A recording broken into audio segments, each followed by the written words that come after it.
Now, the South African Reserve Bank has attached the assets of former Steinhoff CEO Markus Jooste. This comes after the Western Cape High Court granted an order in the bank's favor. Jooste is accused of contravening South Africa's foreign exchange regulations. The December 2017 Steinhoff accounting scandal is reported to have wiped billions off the stock exchange and destroyed pension investments of millions of South Africans. Media reports say the attached assets include properties in Hermanus and the Zwelakhe wine farm in Stellenbosch. Joining us now for more insights is Zwelakhe Mnguni, Chief Investment Officer at Benguela Global Fund Managers. Zwelakhe, good evening and thank you very much for your time. You're one of those who pulled out of this particular deal in time, or at least you didn't put your money because, as you put it, you saw a lot of irregularities around the accounting, a lack of independence, and so on and so forth. But more than that, you also laid criminal charges of fraud in this particular matter. Are the wheels of justice beginning to turn? And do you think this particular process now that the Reserve Bank is embarking on is a justified one, and does it go far enough? Good evening, Tabo, and good evening to your viewers. I think, certainly what we saw today is a different piece of legislation than the one where I laid criminal charges under. So the one is a Criminal Procedure Act, the other one is the Exchange Control Act. And what we are seeing today is the Exchange Control Act in action. Essentially what it talks about is it's a process that seeks to prevent the transfer of assets in or out of South Africa without the approval of the Reserve Bank. And if you do that and the Reserve Bank investigates and finds that that action was undertaken, it means that you lose all the assets that are related to such transactions. And what does it mean then in as far as the process of holding those accountable to account? Here, you mentioned, for example, that the CEO didn't act on his own. I mean, in your view, the CFO could have been a part of it, and maybe even the board could have known to a certain extent. Yeah, look, I think in terms of the CEO, and I'm not going to disclose what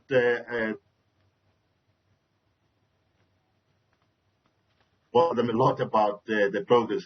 But certainly what I know is that there was so much trust from a board perspective on Markus Jooste that they never bothered to actually do any checks in detail, at least in detail, as they are required in terms of their fiduciary duties. So I think the board would probably not have been involved in the actual criminal act, but had they done their work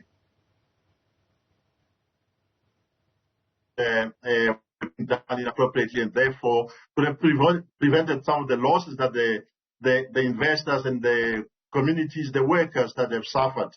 So certainly, I think from that perspective, there is a culpability on the board side, at least in the sense of fiduciary duties. On the other hand, I think you have people who worked and served under Markus Jooste, and those people would have known about certain things that were being done, and therefore they had an obligation to actually report certain transactions, which they didn't, and in that way they became complicit. I don't think the origination of the idea for some of them was that they were actively involved. But I think you have to take a step back to something that I highlighted before, that there was a massive share scheme here in this particular business in Steinhoff.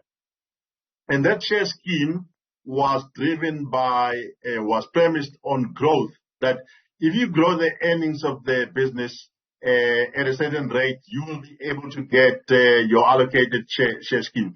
And that whole thing is at the heart of what I would say the cause of why did we see some of these things. I mean, there's certainly activities now that you can devolve to individuals, but one of the big things was that there's a 2 billion rand share scheme, and the executives did all they could to meet that target. And I think from an investor perspective, what is also important is to look at why the company's earnings were going up and the free cash flows were going down. So the cash flows were going the other direction, but the earnings were going up. And the market is accustomed to looking. Today there was a story that I was there, but there are many companies that do that, where they report earnings but there's no cash flows. And for Steinhoff, it was one of the longest periods that had happened. It should have rang a bell in terms of the board members, in terms of some of the people that work with Markus Jooste. Now, in terms of direct benefits to the former CEO, Steinhoff Markus Jooste, and the kind of penalty and the assets that are being attached, is it too little, too late, 5 years on, to begin to try and grab these assets? I wouldn't say it's too little, too late. I think it's a fantastic move by the Reserve Bank, because, as you can imagine, people are crying out for justice, for retribution for what was done wrong to them. And certainly, I see this as the Reserve Bank exercising their duties in the best interest of South Africans, as expected and as anticipated by the Constitution. And certainly, the amounts that have been seized here are not insignificant. If you get taken 1.4 billion rand worth of assets being taken away from you, I think the lifestyle changes, and you start to experience the life of the people that you took away so much from them, that you can start now living. You have no home, you have nothing, and I think the positive step, significantly positive in my opinion. Yeah, the pace at which we are arriving here, others would say South Africa is coming late to the party, considering what other international bodies have already done as far as the matter of Steinhoff is concerned.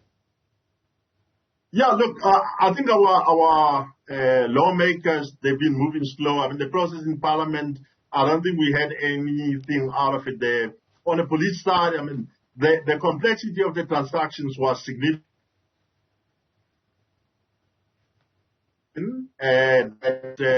I can't talk about that. There's certainly one transaction that would, if all else fail, this is the transaction that's going to sink Markus Jooste. He's directly involved in that particular transaction. So I've seen that, and I'm confident that he will go to jail. Yeah, that's exactly what I was saying. So are you confident that what has happened here at least begins to pave the way for the Hawks to pounce in, and for all the other law enforcement agencies at least to have a foot on this particular matter? No, I agree. I think it's fantastic. But I think what we have to see is this: the Hawks will be pouncing on the Criminal Procedure Act versus this act now, where it is the exchange control. All here, what the Reserve Bank said is that there were monies and that were transferred in and out of the country in a manner that is not consistent with the law of the country. Therefore, as the Reserve Bank were empowered to actually seize any proceeds, any assets that relate to that such transfers, and therefore seize them to the state. And I think the criminal procedure, on the other hand, says, what did you do, and what you did is wrong. And that is a different law. So I certainly think that it is fantastic.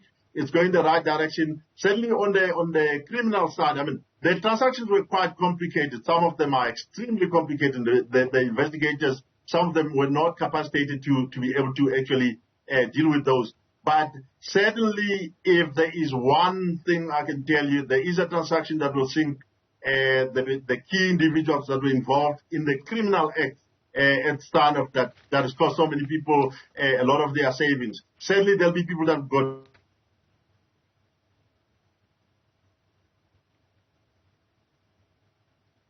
Now, this, of course, was by and large about the company having failed shareholders. And for the past 5 years, one of the conversations that we continue to have, especially with the unsuspecting public, the unsuspecting shareholder, was that the pension funds of public servants were actually lost in this particular scheme.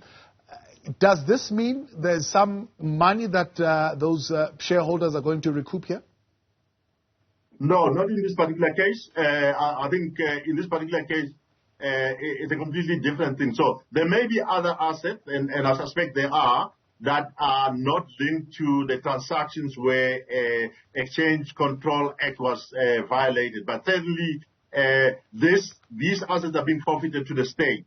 for violation of Exchange Control Act. I think certainly if there are any other assets that were not affected by the Exchange Control Act, those assets would actually be a claim. There could be civil claim, but you'd need a civil claim. From a criminal procedure point of view, whatever proceeds of a crime that would be found would actually be forfeited to the state as well. And then a civil claim is where you can actually say, I would like to have my share of whatever that is left in the pot that was acquired through criminal means. Well, Zwelakhe, I appreciate your time and thank you very much for enlightening us on that. Benguela Global Fund Managers Chief Investment Officer Zwelakhe Mnguni there.